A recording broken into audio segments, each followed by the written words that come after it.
উড়িষ্যায় রোহিঙ্গা সন্দেহে আক্রান্ত বা আটক করা হয়েছিল শ্রীমতী কাকলি দাস বিশ্বাস, শ্রীমতী সুরা বালা, শ্রী অশোক রায়, শ্রীমতী সুহাই বিশ্বাস, শ্রীমতী মায়েরানী দাস, শ্রীমতী আলো রায়, শ্রীমতী গীতা হালদার, শ্রী উৎপল হালদার, শ্রীমতী পাচি ঢালি, শ্রীমতী লেবু সরকার।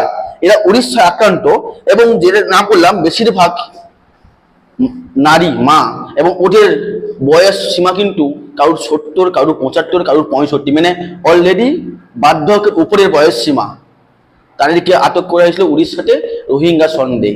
তাই মিঠুন চক্রবর্তী জিজ্ঞেস করতে চাই, এই মিঠুন চক্রবর্তী, এরা কি বাঙালি না রোহিঙ্গা? ওদের ওদের টাইটেলে কি হিন্দু মনে হচ্ছে না মুসলিম মনে হচ্ছে?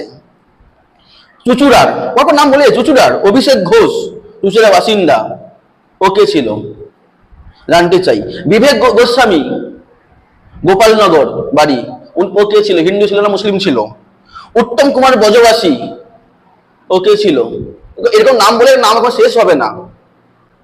আসলে ও সবই জানে, সবই বোঝে। ওই যে প্রথমে বললাম, সব জেনে বুঝেও নিরুপায়, কারণ ও একজন রেপিস্টের বাবা, তাই সন্তানকে বাঁচানোর জন্য এরকম মিথ্যে প্রবাল বকছে।